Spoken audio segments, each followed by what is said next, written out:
कुत्तों को मुबारकबाद। देश और ख़ास तौर पर देश की राजधानी दिल्ली के कुत्तों ने तारीख़ रकम कर दी, इतिहास रच दिया। जो काम बड़े बड़े एक्टिविस्ट न कर सके, जो काम देश के किसान न कर सके, मुसलमान न कर सके, आदिवासी न कर सके, ओबीसी न कर सके, दूसरे समाज के लीडर्स न कर सके, वो काम दिल्ली के कुत्तों ने कर दिखाया और कुत्ते मुबारकबाद के हकदार हैं। आप भी मुबारकबाद दीजिए देश के कुत्तों को। दिल्ली के कुत्तों के खिलाफ सुप्रीम कोर्ट का 2 दिन पहले फैसला आया था। सुप्रीम कोर्ट ने कहा था दिल्ली में जितने आवारा कुत्ते पाए जाते हैं उन सबको गिरफ्तार किया जाएगा, शेल्टर हाउस में बंद किया जाएगा। इसके खिलाफ कुछ लोग सड़कों पर उतरते हैं, प्रोटेस्ट करते हैं। खुद एक वीडियो सोशल मीडिया पर वायरल हुई जिसमें एक बंदर कुत्ते का इंटरव्यू कर रहा है और कुत्ते के जरिए कहा जा रहा है कि अगर सुप्रीम कोर्ट ने अपना फैसला तब्दील नहीं किया तो तमाम कुत्ते हड़ताल करेंगे, सुप्रीम कोर्ट को अपना फैसला बदलना पड़ेगा। और उसके बाद ही अचानक ये खबर सामने आ जाती है कि 2 जजेस की बेंच का ये जो फैसला था दिल्ली के कुत्तों को लेकर, उसे लार्जर बेंच को सौंप दिया गया है और बड़ी बेंच ने आज इस पर सुनवाई भी कर ली है, फैसला भी महफूज कर लिया है। पहले वाले फैसला पर लार्जर बेंच ने फिलहाल स्टे नहीं लगाया है, लेकिन क्या फैसला आएगा उसे लिख लिया गया है। चंद दिनों में सुप्रीम कोर्ट की लार्जर बेंच के जरिए वो फैसला सुनाया जाएगा। लेकिन देखिए बात कितनी बड़ी है। देश के कुत्तों को लेकर सुप्रीम कोर्ट का फैसला आता है कि राजधानी दिल्ली में कुत्तों की जो तादाद है बढ़ती जा रही है।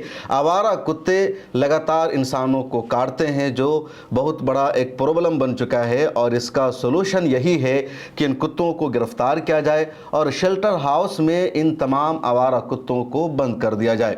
जैसे सुप्रीम कोर्ट के 2 जजेस की बेंच का ये फैसला सामने आता है, जो एनिमल लवर्स है या जो लोग डॉग लवर्स है वो सड़कों पर उतरते हैं, प्रोटेस्ट करते हैं, एहतजाज करते हैं। दिल्ली की सीएम रेखा गुप्ता को गालियां दी जाती है। हनुमान मंदिर जैसे इलाके में इन लोगों ने जाकर प्रोटेस्ट किया, कनॉट प्लेस में प्रोटेस्ट किया और मांग की कि सुप्रीम कोर्ट अपना फैसला वापस ले। दूसरी तरफ उन लोगों की तादाद थी जिन्होंने प्रोटेस्ट करने वालों को गलत कहा। उसके बाद ये खबर भी सामने आती है कि जो कुत्तों की हिमायत में प्रोटेस्ट कर रहे थे उनके साथ दिल्ली पुलिस ने बदतमीजी की, उनकी पिटाई की, औरतों को बाल नोच नोच कर मारा गया। ये पूरा मामला मीडिया में चलता रहा। राहुल गांधी का भी बयान सामने आ जाता है, कई बड़े लोगों का बयान सामने आ जाता है। इसी बीच एक वीडियो सोशल मीडिया पर वायरल होती है जो AI जनरेटेड वीडियो है, जिसमें देखा जा रहा है कि एक मंकी एक कुत्ते का इंटरव्यू कर रहा है। बैकग्राउंड में इंडिया गेट है और कुत्ते से मंकी पूछता है, डुगेश भाई आपको दिल्ली में अब रहने की इजाज़त नहीं है, आपके खिलाफ सुप्रीम कोर्ट का फैसला है, आपकी फीलिंग क्या है? तो कुत्ते की तरफ से कहा जाता है कि भाई हमें बुरा लगा, हमें भी रहने का हक है जिस तरह इंसानों को रहने का हक है। दूसरा सवाल क्या आता है मंकी की तरफ से, तुम इंसानों को काट लेते हो। तो कहता है कि दिल्ली में कुत्तों के काटने से ज़्यादा रेप की वजह से मौत होती है, तो क्या तमाम इंसानों को दिल्ली से निकाल देना चाहिए? फिर हमें क्यों निकाला जाएगा? एक अगला क्वेश्चन होता है मंकी का कि आखिरी प्लानिंग क्या है, अगला स्टेप क्या है? तो कुत्ते का जवाब होता है तमाम कुत्ते मिलकर हड़ताल करेंगे। सोशल मीडिया पर यह वीडियो बहुत ज़्यादा वायरल होती है। मैं ये डायलॉग आपको डायरेक्ट यहाँ पर नहीं सुना सकता क्योंकि यूट्यूब ने AI जनरेटेड वीडियो को अपलोड करने पर पाबंदी लगा रखी है, यूट्यूब एक्शन ले सकता है। लेकिन इसी तरह की बातचीत है इस पूरी गुफ्तगू में। ये वीडियो बहुत ज़्यादा सोशल मीडिया पर वायरल हुई। उसके बाद लार्जर बेंच को पूरा मामला सौंप दिया गया और आज 14 अगस्त को सुप्रीम कोर्ट में लार्जर बेंच ने सुनवाई की, जिसमें कई अहम जस्टिस मौजूद थे और जो लोग कुत्तों के हक में बातचीत कर रहे थे उनमें कपिल सिब्बल मौजूद हैं, एडवोकेट अभिषेक मनु सिंह भी मौजूद है, दूसरे लॉयर्स मौजूद है। एडवोकेट कपिल सिब्बल ने कहा कि कुत्तों के खिलाफ जो ये दावा किया गया कि कुत्ते आम इंसानों को काट लेते हैं, कुत्ते बहुत बड़ा इशू बन गए हैं, ऐसा कुछ भी नहीं है। कुत्तों को शेल्टर हाउस में रखने की बातचीत की गई है और शेल्टर हाउस नहीं है, इससे ज़्यादा पैसा खर्च हो जाएगा। इसलिए सोल्यूशन यही है कि कुत्ते जिस हाल में है उसी हाल में रहने दिया जाए। और पिछले दिनों 2 जजेस की बेंच का जो फैसला आया था, लार्जर बेंच उस पर स्टे लगा दे। सरकारी वकील ने कहा कि जो लोग चिकन खाते हैं, मटन खाते हैं, गोश्त खाते हैं, उनको कुत्तों से प्यार हो रहा है, वो कुत्तों की हिमायत में बातें कर रहे हैं, इनको शर्म आनी चाहिए, तो खुद जानवरों को काटते हैं, खाते हैं। बहरहाल सुप्रीम कोर्ट ने फैसला महफूज कर लिया, सरकार की तरफ से दलील दी गई थी। अब इन तमाम बातों को सामने रखते हुए फिलहाल मुझे अमेरिका के एक मशहूर सहाफ़ी अल-फरीद हॉर्मज़वर्थ का वो जुमला याद आ रहा है जिसमें उन्होंने सहाफ़त और जर्नलिज़म की अहमियत को बताते हुए एक जुमला कहा था कि खबर ये नहीं है कि कुत्ता इंसान को काट ले, बल्कि खबर ये है कि इंसान कुत्ता को काट ले, और इस वक्त यही हो रहा है। इंडिया में जो सूरत हाल है, जो सच्चाई हो ये कि फ़लस्तीन की हिमायत में प्रोटेस्ट करने की परमिशन नहीं दी जा रही है। जंतर मंतर पर अगर कोई जाता है, फ़लस्तीन का झंडा लहराता है, फ़लस्तीन के हक़ में प्रोटेस्ट करता है, उसे गद्दार करार दिया जाता है, जेल में बंद कर दिया जा रहा है। मुंबई से 2 दिन पहले खबर सामने आती है जहां CPM ने फ़लस्तीन की हक़ में प्रोटेस्ट करने की कोशिश की तो मुंबई पुलिस ने परमिशन देने से इनकार कर दिया, सरकार ने पाबंदी लगा दी। उसके बाद CPM ने बम्बे हाई कोर्ट का दरवाज़ा खटखटाया और वहाँ से फ़लस्तीन के हक़ में प्रोटेस्ट करने की इजाज़त मिली है। सोशल मीडिया पर अगर कोई फ़लस्तीन के हक़ में, गज़ा के हक़ में कोई पोस्ट कर रहा है तो फ़ौरन उसके ख़िलाफ़ एक्शन लिया जा रहा है, कार्रवाई की जा रही है। हमास के हक़ में अगर कोई प्रोटेस्ट कर दे तो उसका तो सीधे लिंक ही डायरेक्ट हमास से और दूसरी कलअदम तंजीमों से जोड़ दिया जाता है, जबकि हमास को भारत सरकार दहशतगर्द तंजीम नहीं मानती है। सिर्फ अमेरिका और इसराइल ने हमास को दहशतगर्द तंजीम करार दे रखा है। लेकिन हमास के हवाले से सच्चाई ये है कि हमास फ़लस्तीन की आज़ादी की लड़ाई लड़ रही है। हमास अपने वतन की आज़ादी के लिए जिद्दोजहद कर रही है।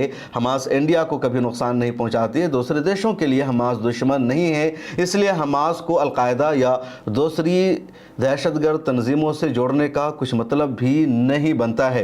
जो अहम बात है वो ये कि यहाँ लोग गज़ा के हक़ में प्रोटेस्ट नहीं करते, फ़लस्तीन के हक़ में एहतजाज नहीं करते। गज़ा पट्टी में 62,000 मासूम लोगों की शहादत हो चुकी है, उनमें 70,000 तादाद मासूम बच्चों की है, ख़वातीन की है।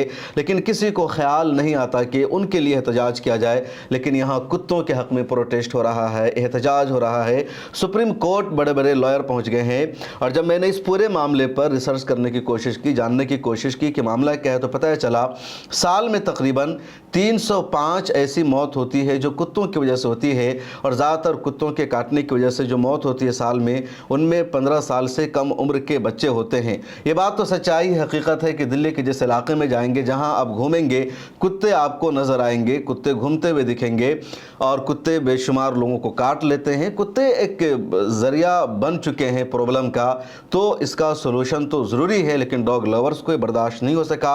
अब कुत्तों के हक़ में काम करने के लिए एनिमल लवर्स की ऑर्गेनाइजेशन बड़ी तादाद में इन दिनों इंडिया में पाई जाती है। एक ऑर्गेनाइजेशन है पीपल फॉर एनिमल्स, जिसको PFA कहा जाता है। इसी तरह एक ऑर्गेनाइजेशन है ब्लू क्रॉस ऑफ इंडिया, और 1964 से ये ऑर्गेनाइजेशन इंडिया में काम कर रही है। इसी तरह एक और ऑर्गेनाइजेशन है जिसके वर्कर्स ने उन दिनों दिल्ली में आकर प्रोटेस्ट किया था, उसका नाम है federation of Indian animal protection organisation, यानी FIAPO। इस ऑर्गेनाइजेशन के वर्कर ने कनॉट प्लेस में परसों एहतजाज किया था और इसके वर्कर्स को दिल्ली पुलिस ने डिटेन भी कर लिया था। एक और ऑर्गेनाइजेशन जिसका नाम एनिमल एड अनलिमिटेड, एक और ऑर्गेनाइजेशन जिसने दिल्ली में पिछले दिनों बड़े पैमाने पर प्रोटेस्ट किया, उसका नाम है people for the ethical treatment of animals India, यानी PETA। तो ये तमाम ऑर्गेनाइजेशन है जो कुत्तों के राइट्स के लिए काम करती है। लेकिन इन तंजीमों को कभी ख्याल नहीं आता कि इंडिया में इंसानों का कत्लेआम हो रहा है, लगातार मॉब लिंचिंग हो रही है। कल एक महाराष्ट्र के जलगांव से खबर सामने आई जहां 19 साल के एक नौजवान जिसका नाम सुलेमान है, भीड़ पीट पीट कर कत्ल कर देती है। और मॉब लिंचिंग के वाक़ात इंडिया में लगातार सामने आ रहे हैं। मंदिर से ऐलान होता है, धार्मिक जगहों से ऐलान होता है, भीड़ जाती है, कत्लेआम करती है, लेकिन कहीं से कोई आवाज़ नहीं उठती है। 2 दिन पहले की बात है, उत्तर प्रदेश के फतेहपुर में एक भीड़ जाती है, दरगाह को तोड़ देती है, कब्रों की बरमती करती है। इसी तरह कुछ दूसरे इलाकों से खबरें सामने आई है और देश में लगातार गुंडागर्दी हो रही है। आम लोगों को मारा जा रहा है, मासूमों का कत्ल हो रहा है, बेगुनाहों को मारा जा रहा है, उन्हें जेल में डाला जा रहा है, लेकिन कोई एहतजाज नहीं, कोई प्रोटेस्ट नहीं। और मसला यही है कि कुत्ते ज़्यादा अहम हो गए हैं देश के कुछ लोगों के लिए, लेकिन जो आम लोग मारे जा रहे हैं उनकी कोई अहमियत नहीं रह गई है। इस वीडियो में इतना ही। आपकी क्या राय है कमेंट सेक्शन में ज़रूर लिखें। आप सुप्रीम कोर्ट के फैसले के साथ हैं, दिल्ली सरकार के साथ है, या फिर जो डॉग लवर्स हैं जो ये चाहते हैं कि कुत्ते जिस हाल में सड़कों पर रहते हैं उसी तरह रहे, आप उनके साथ हैं। अपनी राय लिखिए। मुझे दीजिए इजाज़त।